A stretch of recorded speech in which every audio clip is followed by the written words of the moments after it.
ഗസയിലെ ഭരണസമിതി പിരിച്ചുവിട്ട ഹമാസിന്റെ നടപടിയെ സ്വാഗതം ചെയ്ത് ഐക്യരാഷ്ട്രസഭ. വെടിനിർത്തൽ കരാർ നടപ്പിലാക്കാൻ സഹായിക്കുന്ന ഏത് നീക്കത്തെയും സ്വാഗതം ചെയ്യുന്നതായി UN വ്യക്തമാക്കി.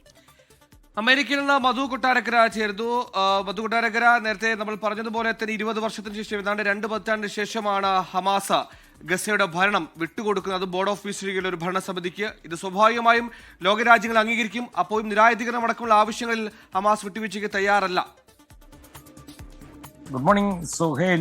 ശ്രീനിധി, 2007 മുതലാണ് ഗസയുടെ ഒരു പൂർണ്ണ നിയന്ത്രണം ഹമാസ് കൺട്രോൾ ചെയ്തുകൊണ്ടിരുന്നത്. അത് അവരുടെ ഭരണസമിതി പിരിച്ചുവിട്ടതായിട്ട് അല്പം മണിക്കൂറുകൾക്ക് മുമ്പാണ് അവർ പ്രഖ്യാപിച്ചത്. നേരത്തെ അമേരിക്കൻ പിന്തുണയോടുള്ള ഒരു സമാധാന പദ്ധതിയുടെ ഭാഗമായി രൂപീകരിക്കുന്ന ഈ നാഷണൽ അഡ്മിനിസ്ട്രേഷൻ ഓഫ് ഗസ എന്ന ഒരു പുതിയ സിവിലിയൻ ഭരണ സംവിധാനത്തിനാണ് അവര് ഇപ്പോഴത്തെ അവരുടെ ഈ ഭരണം കൈമാറുവാൻ ഹമാസ് തീരുമാനിച്ചിരിക്കുന്നത്. ഈ ഹമാസ് ഭരണകൂടത്തിന്റെ എമർജൻസി കമ്മിറ്റി തലവൻ മുഹമ്മദ് അൽ ഫറാബ് ആണ് തന്റെ രാജിക്കത്ത് ഇപ്പോൾ സമർപ്പിച്ചിരിക്കുന്നത്. ഈ ഭരണമാറ്റം സുഗമമാക്കുന്നതിനും ആണ്. അതുമാത്രമല്ല, ഇവർ ആവർത്തിച്ച് പറഞ്ഞത് അതിനകത്ത് ആത്മാർത്ഥതയുണ്ടെന്നൊക്കെ പറഞ്ഞാണ് ഈ രാജി എന്നാണ് ഹമാസ് പറയുന്നത്.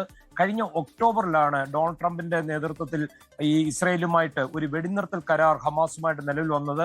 അതിനുശേഷം ഈ ദൈനംദിന ഭരണകാര്യങ്ങളിൽ നിന്ന് മാറി നിൽക്കുവാൻ തയ്യാറാണെന്ന് ഹമാസ് ആവർത്തിച്ച് വ്യക്തമാക്കിയിരുന്നു. എന്നാൽ ഈ ഭരണത്തിൽ നിന്ന് മാറുമെങ്കിലും നേരത്തെ സുഹേൽ സൂചിപ്പിച്ചതുപോലെ ഹമാസിന്റെ നിരായുധീകരണം ഉൾപ്പെടെയുള്ള തർക്ക വിഷയങ്ങൾ ഇപ്പോഴുമുണ്ട്. ഇതിനകത്ത് തീരുമാനമായിട്ടില്ല.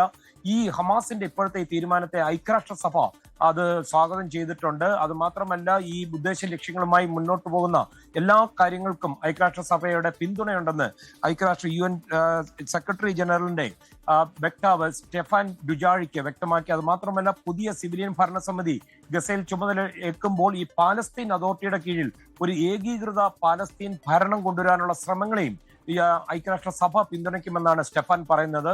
സൊഹേൽ, അതേപോലെ ഈ നേറ്റോ ഉച്ചകോടിക്ക് ഇന്ന് തുർക്കിയിൽ തുടക്കമാകും. ഡൊണാൾഡ് ട്രംപും യുക്രൈൻ പ്രസിഡന്റ് വ്ളോദിമിർ സെലൻസ്കിയും ഒക്കെ പങ്കെടുക്കുന്നതാണ്. ഇത് ഉച്ചകോടി നടക്കുന്നത് നേറ്റോ രാജ്യമായ ഈ പോളണ്ടിനെ ഒരു റഷ്യ ആക്രമിച്ചേക്കുമെന്നുള്ളൊരു ഭീഷണി നിലനിൽക്കുന്നുണ്ട്. അത്തരം ഒരു സാഹചര്യത്തിലാണ് ഇത് നടക്കുന്നത്.